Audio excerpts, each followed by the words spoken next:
منحوس عورت کے اندر کون سی 3 نشانیاں پائی جاتی ہیں؟ منحوس عورت کی پہچان کیا ہے؟ اگر آپ کے گھر میں ان 3 نشانیوں والی عورت موجود ہے تو اس سے جلدی جان چھڑاؤ۔ حضرت علی رضی اللہ تعالیٰ عنہ نے فرمایا، بدبخت عورت کی یہ 3 نشانیاں ہوتی ہیں۔ نمبر 1، حضرت علی رضی اللہ تعالیٰ عنہ نے فرمایا، منحوس عورت کے اندر پہلی نشانی یہ ہوتی ہے کہ وہ اپنے بسم اللہ الرحمن الرحیم۔ محترم ناظرین، حضرت علی رضی اللہ تعالیٰ عنہ نے فرمایا، منحوس عورت کے اندر یہ 3 نشانیاں ہوتی ہیں۔ اگر آپ کی بیوی میں ان 3 نشانیوں میں سے ایک نشانی بھی ظاہر ہو تو اس عورت سے جلدی جان چھڑاؤ۔ ناظرین، حضرت علی رضی اللہ تعالیٰ عنہ نے ارشاد فرمایا کہ منحوس عورت کے اندر یہ 3 نشانیاں ضرور ہوتی ہیں۔ اگر یہ 3 نشانیاں واضح نظر آنے لگ جائیں تو ایسی عورت سے جلد از جلد اپنی جان چھڑواؤ۔ ناظرین، انسانی معاشرہ مرد اور عورت کے وجود سے تشکیل پاتا ہے۔ کسی بھی معاشرے کی ترقی یا اور بہتری صرف مرد حضرات کی وجہ سے نہیں ہوتی، بلکہ عورت بھی بحیثیت ایک فرد ایک نہایت اہم کردار سر انجام دیتی ہے۔ تو آج دنیا کی کوئی بھی قوم اور کوئی بھی مذہب عورتوں کے مقام و حیثیت اور ان کے کردار کی اہمیت سے انکار نہیں کر سکتا۔ اس لیے جس طرح سے اسلام نے عورت کے مقام و مرتبہ کو انسانی معاشرے میں بلند کیا اور عورت کے کردار کو مذہبی، اخلاقی، معاشرتی اور سماجی اعتبار سے اہمیت دی، اس کی مثال دنیا کے کسی بھی دوسرے مذہب میں دکھائی نہیں دیتی۔ اور یہ بات بھی حقیقت ہے کہ اسلام سے پہلے عورت نہایت مظلوم اور ہر اعتبار سے ایک ایسی زندگی گزارنے پر مجبور تھی جس میں عورت کی کوئی عزت اور کوئی احترام نہ تھا۔ عورت کے وجود کو باعث ذلت اور باعث ننگ و عار سمجھا جاتا تھا اور اسے تمام برائیوں کا سرچشمہ جانا جاتا تھا۔ دین اسلام بحق آمد عورتوں کے لیے غلامی، ذلت اور ظلم سے آزادی کا پیغام تھی۔ اسلام نے تمام جاہلانہ رسم و رواج کو ہمیشہ کے لیے نیست و نابود کر دیا جو عورت کے حقیقی وقار کے خلاف تھے، اور عورت کو اس کے حقوق ادا کیے جیسے معاشرے میں وہ عزت و احترام کے مستحق ہوئی۔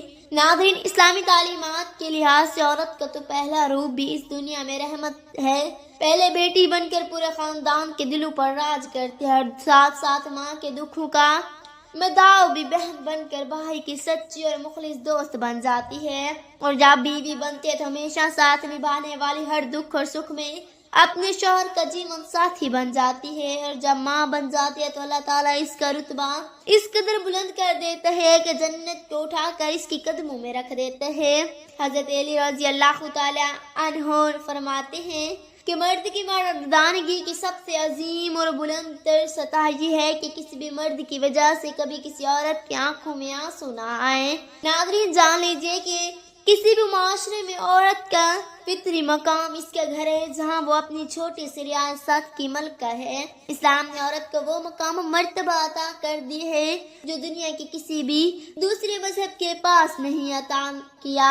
اسلام نے مرد کو عورت کا محافظ قرار دیا ہے، اور یہ ہمارا مذہب اسلام ہی ہے جس نے خاندانی رشتوں کی پہچان کروائی ہے، ماں، بہن، پھوپھی، خالہ کے رشتوں کی اہمیت کو اجاگر کیا ہے اور انسان کو پاکیزہ پہچان کروائی ہے۔ ویڈیو میں عورت کی وہ خوبیاں بیان کی جا رہی ہیں جس کا کردار مزین ہو جاتا ہے، اور ساتھ ہی ساتھ عورت کی 3 ایسی غلطیوں کے بارے میں بتایا جائے گا جن کے سبب عورتوں کو منحوس اور بدبخت تصور کیا جاتا ہے۔ یہ 3 غلطیاں جو بھی عورت کرتے ہیں تو وہ منحوس اور بدبخت کہلاتی ہے۔ اس حوالے سے حضرت علی رضی اللہ تعالیٰ عنہ کا قول بھی آپ کو بتائیں گے کہ آپ رضی اللہ تعالیٰ عنہ نے اس بارے میں کیا ارشاد فرمایا۔ تمام خواتین کو یہ بات ہمیشہ یاد رکھنی چاہیے کہ جب بھی عورتوں کے نیک خوبیوں کی بات ہوگی تو شوہر کی فرما برداری سے فرصت ہوگی۔ قرآن پاک میں اللہ تعالیٰ فرماتے ہیں کہ نیک عورت وہ ہے جو شوہر کی فرما بردار ہے اور اپنے شوہر کی غیر موجودگی میں اپنے مال اور آبرو کی حفاظت کرنے والی ہے۔ ناظرین، ایک مرتبہ نبی کریم صلی اللہ علیہ وآلہ وسلم سے پوچھا کہ بہترین عورت کون سی ہے، تو آپ صلی اللہ علیہ وسلم نے فرمایا کہ وہ عورت کہ جب اس کا خاوند اس کی طرف دیکھے تو وہ اسے خوش کر دے، شوہر اس کو کوئی حکم دے تو اس کی اطاعت کرے اور اپنے شوہر کی جان و مال کی حفاظت کرے۔ عورت کی محبت اور اطاعت کا سب سے زیادہ حقدار اس کا شوہر ہے۔ اس کا اندازہ اس بات سے بخوبی لگایا جا سکتا ہے کہ نماز عبادت کی نہایت اعلیٰ قسم ہے اور سجدہ اس کی چوٹی ہے، لیکن اسلام نے شوہر کا مقام و مرتبہ واضح کرنے کے لیے اتنی بڑی مثال بیان کیوں کی ہے؟ کہ حضرت ابو ہریرہ رضی اللہ تعالی عنہ سے روایت ہے کہ نبی کریم صلی اللہ علیہ وسلم نے فرمایا، اگر اللہ تعالیٰ اپنے سوا کسی اور کو سجدہ کرنے کا حکم دیتا تو دوسرا حکم بیوی کو دیتا کہ وہ اپنے شوہر کو سجدہ کرے۔ پھر آپ صلی اللہ علیہ وآلہ وسلم نے فرمایا، اس ذات کی قسم جس کے قبضے قدرت میں میری جان ہے، عورت اپنے رب کا حق ادا نہیں کر سکتی کہ جب تک وہ اپنے شوہر کا حق ادا نہ کرے۔ حدیث مبارکہ میں جس شوہر کو اپنی بیوی سے تکلیف پہنچتی ہے، جنت کی حوریں اس بیوی کو بد دعا دیتی ہیں۔ نیک عورت کی خوبی 70 حاجات کی مکمل پابندی کرنا بھی ہے۔ مسلمان عورت کے لیے پردہ کرنا اسلام کی خصوصیات میں سے ایک ہے۔ پردہ مسلمان عورت کی عزت و وقار کا محافظ ہے۔ اسلام نے عورت کو انتہائی بیش قیمتی سرمایہ قرار دیا ہے، اس لیے اس کی حفاظت کا خصوصی انتظام بھی کیا ہے۔ زمانہ جاہلیت میں پردے کا کوئی رواج نہ تھا، یہ صرف اور صرف دین اسلام کا یہ خوبصورت تحفہ ہے۔ ناظرین، خواتین یہ بھی جان لیں کہ ان کے لیے اپنے شوہر کی اطاعت دنیا اور آخرت کے لیے کتنی اہم ہے۔ قرآن و حدیث میں اس کی تاکید اس طرح سے آئی ہے کہ عورت جو بھی کام کرے اس سے پہلے اپنے شوہر سے اجازت لے۔ روایات میں ہے کہ نبی کریم صلی اللہ علیہ وآلہ وسلم نے فرمایا کہ کوئی عورت اپنے شوہر کی موجودگی میں اس کی اجازت کے بغیر نفلی روزہ بھی نہ رکھے۔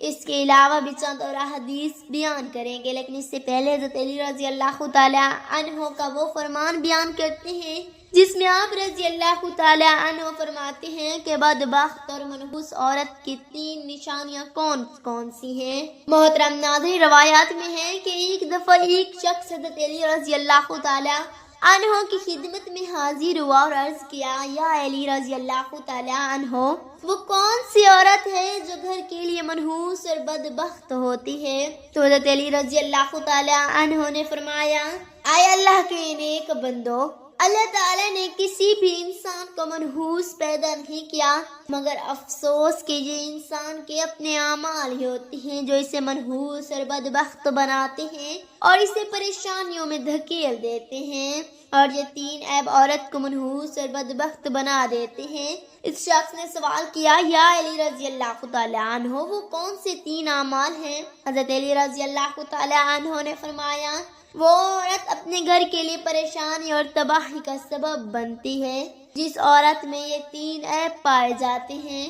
نمبر 1، وہ اپنے گھر والوں کی غیبت کرتی ہو، یعنی اپنے گھر والوں کے عیب اور اپنے گھر والوں کے اندر کی باتیں ادھر کی ادھر لوگوں کو پہچانتی ہو۔ نمبر 2، جو عورت ہر بات پر جھوٹ بولتی ہے۔ نمبر 3، وہ عورت جو اپنے شوہر کی نافرمانی کرتی ہے، مثلا اس کا شوہر جس کام سے اسے روکے وہ اس کا کہا نہ مانتی ہو۔ محترم ناظرین، جان لیجیے یہ 3 عادتیں جس عورت میں بھی ہوں گی تو اپنے ساتھ ساتھ اپنے گھر والوں کو بھی برباد کر دیتی ہے۔ ان بری عادات کی وجہ سے ان کے گھر کا سکون تباہ برباد ہو جاتا ہے۔ یہ 3 کام کسی بھی عورت کو نہیں کرنے چاہیے۔ حضرت علی رضی اللہ تعالی عنہ نے فرمایا، جو عورت یہ 3 کام کرتی ہے وہ سیدھا جہنم میں جائے گی، اس کا ٹھکانہ جہنم ہوگا۔ حضرت عبداللہ بن عمر رضی اللہ تعالی عنہ سے روایت ہے کہ نبی کریم صلی اللہ علیہ وسلم نے فرمایا، عورتیں اپنے گھروں میں نماز پڑھیں کیونکہ ان کے لیے اپنے گھر میں نماز پڑھنا بہتر ہے۔ یہ حدیث واضح کرتی ہے کہ عورتوں کے لیے گھر میں نماز پڑھنا افضل ہے۔